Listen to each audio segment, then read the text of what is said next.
Hello everyone, कैसे हैं आप सब। मित्रों, स्वागत है आपका अपना यूट्यूब चैनल आदर्श अकेडमी में। आज हम लोग सीटेट फरवरी परीक्षा 2026 हेतु हिंदी पेडागोजी के संभावित प्रश्न देखेंगे। मित्रों, आप आदर्श अकेडमी के इस यूट्यूब चैनल पर अवश्य जुड़िए, जहां हम लगातार 2011 से लेकर 2024 तक के सभी सीडीपी के पूछे गए विगत वर्षों के प्रश्न को लगातार हम लोग देख रहे हैं। आज से हमारी नई कक्षा हिंदी पेडागोजी शुरू हो रही है, जो आज पहली कक्षा है। तो आइए देखते हैं, जिसमें दिया गया निर्देश निम्नलिखित प्रश्नों के उचित विकल्प यानी सही विकल्पों को चुनें। प्रश्न संख्या 1 में दिया गया है, एक शिक्षिका कक्षा 4 के शिक्षार्थियों से एक छोटे अनुच्छेद आर्टिकल को समझ के साथ पढ़ने और गहराई यानी डीपली से उसका परीक्षण करने के लिए कहती है। साथ ही वे आवश्यकता अनुसार शिक्षार्थियों की आधारभूत मदद भी करती है। निम्न में से किसका उदाहरण है? यानी एक शिक्षिका है, वह एक शिक्षार्थी को छोटा सा आर्टिकल अनुच्छेद पढ़ने के लिए देती है, जिसको कहती है वह समझ के साथ पढ़े और गहराई के साथ उसका परीक्षण करे, और साथ ही साथ उसे ज़रूरत पड़ने पर थोड़ी मदद भी मिलती है। तो यह किस प्रकार के पठन का उदाहरण है? एक में दिया गया विस्तृत पठन यानी डिलेटिंग यानी रीडिंग, 2 है गहन पठन इंटेंसिव रीडिंग, 3 है पहेली पठन यानी पजल रीडिंग, 4 है सहयोगी पठन कोलैबोरेटिव रीडिंग। तो प्रश्न संख्या 1 का सही उत्तर होगा 2, गहन पठन।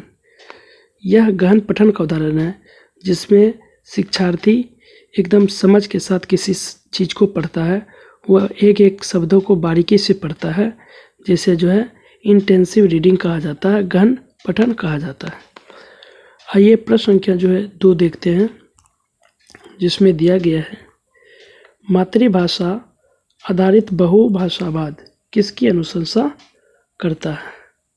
एक है सभी बच्चे अपनी प्रथम भाषा के रूप में हिंदी का अध्ययन करते हैं, 2 है सभी बच्चों की विद्यालयी शिक्षा उनकी मातृभाषा या घर की भाषा से शुरू होनी चाहिए, 3 है सभी बच्चों की विद्यालयी शिक्षा उनके राज्य की भाषा में शुरू होनी चाहिए, 4 है सभी बच्चों की विद्यालय शिक्षा की शुरुआत अंग्रेजी माध्यम और घर की भाषा में होनी चाहिए। तो प्रश्न संख्या 2 का सही उत्तर है 2, सभी बच्चों की विद्यालय शिक्षा उसकी मातृभाषा या घर की भाषा से शुरू होनी चाहिए। यह मातृभाषा आधारित बहुभाषावाद की अनुशंसा करती है, क्योंकि हर बच्चा पियाजे के अनुसार एक नन्हा वैज्ञानिक होता है, जो कुछ न कुछ सीख करके वह विद्यालय आता है। तो इसलिए पहली शिक्षा विद्यालय शिक्षा उसकी मातृभाषा या घर की भाषा से शुरू होनी चाहिए। प्रश्न संख्या 2 का सही उत्तर है 2। प्रश्न संख्या 3 देखते हैं, जिसमें दिया गया है कि जब बच्चे अपने आसपास के परिवेश की वस्तुओं को, घटनाओं और अवधारणाओं के बारे में पूछना आरंभ कर देते हैं, तो भाषा का कौन सा प्रकार अधिक प्रयोग में लाया जाता है? यानी कि जब बच्चा अपने आसपास के परिवेश या वस्तु या किसी घटना के बारे में लगातार पूछने लगता है, तो यह किस प्रकार का प्रयोग है, किस प्रकार का कार्य है? एक है खोजबीन परक, 2 है कल्पनाशीलता, 3 है नियंत्रक यानी रेगुलेटरी, 4 है सूचनात्मक। तो प्रश्न संख्या 3 का सही उत्तर है 1, खोजबीन परक। इसमें बच्चा किसी भी चीज़ के बारे में बार बार पूछता है, वह चाहे अपने मम्मी से, अपने पिताजी से या अपने बड़ों से, कि पापा यह क्या है, पापा यह कैसे हुआ, मम्मी यह कैसे हुआ, भैया यह क्या है। तो यह बच्चे की खोजबीन परक आधारित प्रक्रिया है। आइए प्रश्न संख्या 4 देखते हैं, जिसमें दिया गया है अपने विद्यार्थियों को कहानी सुनाने के बाद रोजी उन्हें फ्लैश कार्ड देती है। वह विद्यार्थियों से कहती है कि इन्हें कहानी के क्रम में व्यवस्थित करो। रोजी उनके किस कौशल का आकलन कर रही है? यानी रोजी नाम की एक मैडम है, शिक्षिका है, वह अपने बच्चों को कहानी सुनाने के बाद उसे एक फ्लैश कार्ड देती है और कहती है कि इसे कहानी के क्रम में व्यवस्थित करें। तो ये किस कौशल का जो है आकलन किया जा रहा है। 1 है पठन का, 2 है श्रवण का, 3 है वाचन का, 4 है साकार कल्पना करना।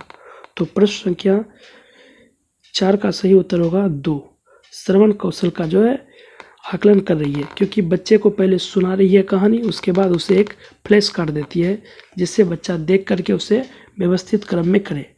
तो बच्चा के श्रवण कौशल का विकास हो रहा है कि बच्चे को जो कहा गया क्या वह सही ढंग से इसे सीखा कि नहीं, इसे व्यवस्थित क्रम करने पर ही पता चलेगा। तो प्रश्न संख्या 4 का सही उत्तर है 2, श्रवण कौशल। आइए प्रश्न संख्या जो है 5 देखते हैं, जिसमें दिया गया है एक प्रभावी भाषा शिक्षक। 1 में है बच्चों को पाठ्य पुस्तक में दिए गए सभी प्रश्नों के उत्तर याद करवाएगा। 2 है पाठ्य वस्तु के साथ साथ अन्य संसाधनों का प्रयोग करेगा। 3 है केवल पाठ्य पुस्तक में दिए गए प्रश्नों का प्रयोग करते हुए प्रश्न पत्र का निर्माण करेगा। 4 है पूरी तरह से प्रस्तावित पुस्तक पर निर्भर करेगा। तो प्रश्न संख्या 5 का सही उत्तर होगा 2, यानी एक प्रभावी जो है भाषा शिक्षक पाठ्य वस्तु के साथ साथ अन्य संसाधनों का प्रयोग करेगा ताकि बच्चों का समग्र जो है भाषा उपागम का विकास हो सके। आइए प्रश्न संख्या 6 देखते हैं, जिसमें दिया गया है निम्नलिखित में से कौन सा पाठ्य सामग्री की बोधगम्यता और शब्दावली के विकास में मदद नहीं करेगा। 1 है चित्र शब्दकोश, 2 है शब्द मानचित्र, 3 है वर्णमाला चार्ट, 4 है थीम मानचित्र। तो प्रश्न संख्या 6 का सही उत्तर होगा 2।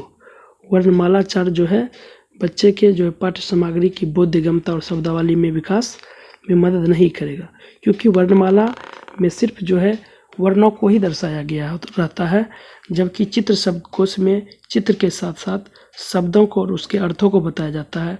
शब्द मानचित्र में भी है, मानचित्र के माध्यम से चित्रों के माध्यम से शब्दों को बताया जाता है। और थीम मानचित्र में जो है डिजिटलीकरण में विभिन्न प्रकार के जो है चित्र रहते हैं, वस्तु रहते हैं और दिए गए उसके शब्द रहते हैं, उनके अर्थ रहते हैं। तो इससे जो है बच्चे की जो पाठ्य सामग्री की बोधगम्यता है और शब्दावली का विकास जो है लगभग होता है, जबकि वर्णमाला चार्ट से जो है सिर्फ वर्णों का ही विकास संभव है। इसलिए प्रश्न संख्या 6 का सही उत्तर है 3। आइए प्रश्न संख्या जो है 7 देखते हैं, जिसमें दिया गया है आप हिंदी भाषी अध्यापक हैं और आपकी नियुक्ति पंजाब के किसी प्राथमिक विद्यालय में होती है। अब चूंकि आप स्थानीय भाषा नहीं जानते तो आपको क्या करना चाहिए। 1 है अंग्रेजी में संप्रेषण करना चाहिए, 2 है समुदाय को हिंदी सीखने के लिए प्रेरित करना चाहिए, 3 है किसी हिंदी भाषी क्षेत्र में स्थानांतरण के लिए आवेदन कर देना चाहिए, 4 है बच्चों की भाषा को एक संसाधन के रूप में इस्तेमाल करना चाहिए और शिक्षण प्रारंभ करना चाहिए। तो प्रश्न संख्या 7 का सही उत्तर होगा 4। बच्चों की भाषा को एक संसाधन के रूप में इस्तेमाल करना चाहिए और शिक्षण आरंभ कर देना चाहिए, क्योंकि आप जो है जिस प्रांत में आए हैं वहाँ के स्थानीय भाषा को एक संसाधन के रूप में जो है प्रयोग करें और बच्चे को, क्योंकि उसकी वह मातृभाषा होती है जिसमें बच्चे अधिक जो है खोजबीन करते हैं और समझ को आसान बनाते हैं, इसलिए आप उन भाषा को संसाधन के रूप में इस्तेमाल करेंगे। ना कि आपको जो अंग्रेजी में संप्रेषण करना चाहिए, ना ही जो है अपनी भाषा को सीखने के लिए आप जो है किसी पर थोप सकते हैं और ना ही आप स्थानांतरण के लिए आवेदन करेंगे, बल्कि भाषा को एक संसाधन के रूप में आप प्रयोग करेंगे।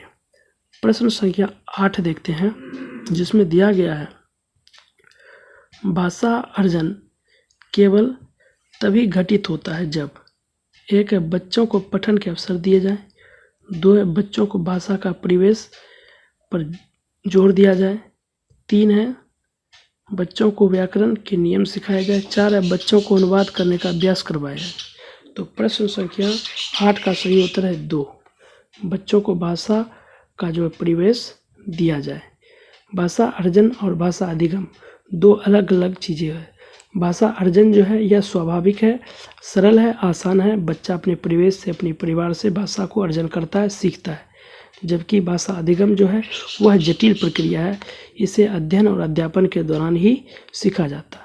इसलिए भाषा अर्जन जो है तभी घटित होती है जब बच्चों को भाषा परिवेश दिया जाए। प्रश्न संख्या 8 का सही उत्तर है 2। प्रश्न संख्या 9 देखते हैं, जिसमें दिया गया है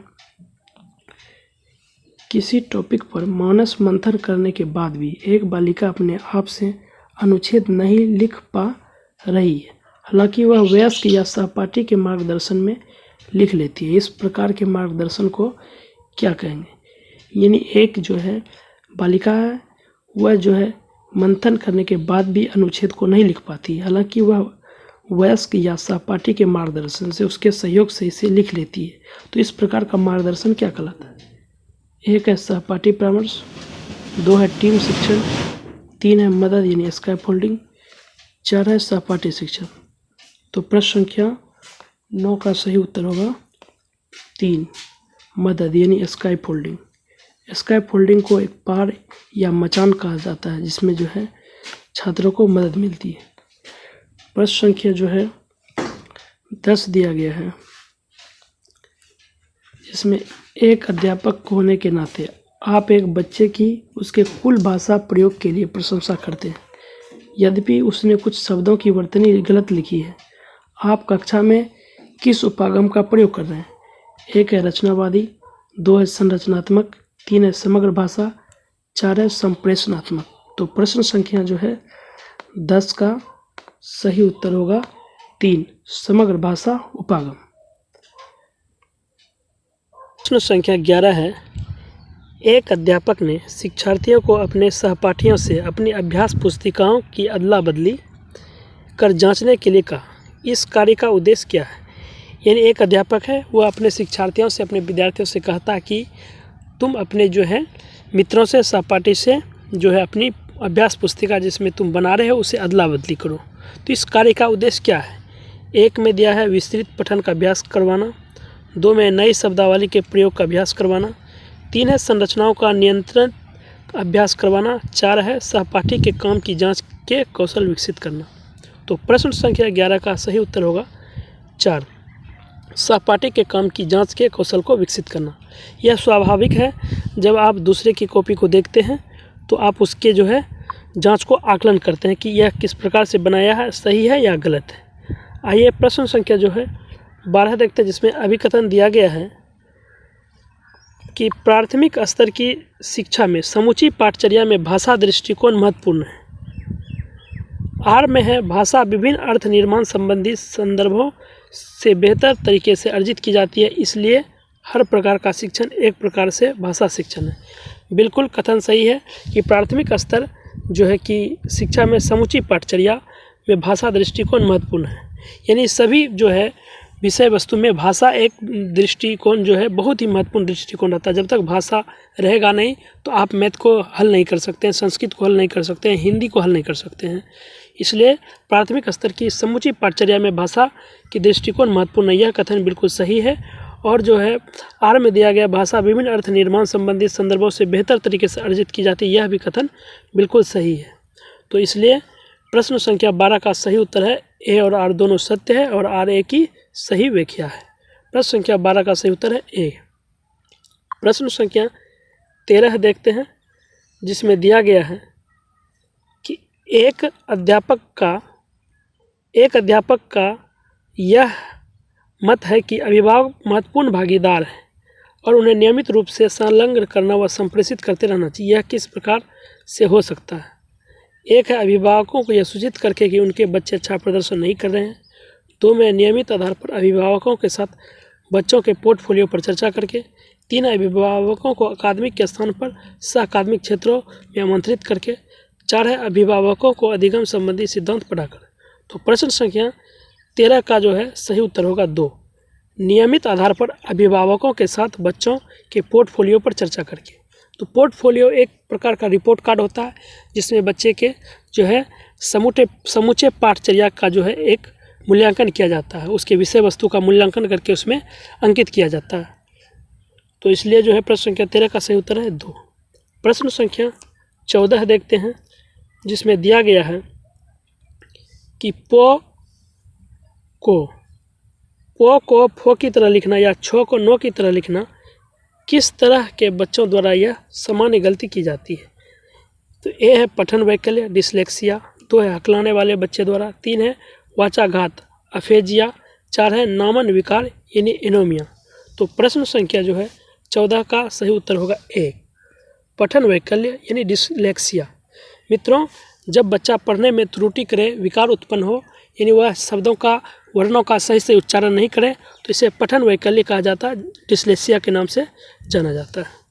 प्रश्न संख्या जो है 15 देखते हैं, जो आज का हमारा आखिरी प्रश्न है, जिसमें दिया गया है शिक्षार्थियों द्वारा अधिगम के उदाहरणों का सतत रूप में रखा गया रिकॉर्ड क्या कहलाएगा। यानी शिक्षार्थी द्वारा जो अधिगम किया गया है उसका जो है एक रिकॉर्ड जो रखा जाता है उसको क्या कहते हैं। 1 है निपुणता, 2 है निदानात्मक परीक्षण, 3 है पोर्टफोलियो, 4 है सतत सारगर्भित आकलन।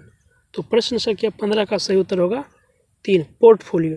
पोर्टफोलियो एक प्रकार का एक रिपोर्ट कार्ड होता है जिसमें बच्चे के समग्र जो है मूल्यांकन का एक रिपोर्ट तैयार किया जाता है। मित्रों, आप आदर्श एकेडमी के यूट्यूब चैनल पर अवश्य जुड़िए, इसे सब्सक्राइब करिए ताकि हम नए नए टॉपिक को लेकर के आएँ। और रही जहाँ तक हिंदी भाषा की बात, लैंग्वेज की बात, तो इसमें आप बिल्कुल निश्चिंत रहें, आपको सभी प्रकार के प्रश्नों को अच्छे तरीके से समझाया जाएगा, हल कराया जाएगा। इससे बाहर जो है परीक्षा में आने की संभावना बिल्कुल नहीं रहेगी। आज की कक्षा यहीं समाप्त होती है। धन्यवाद, शुक्रिया।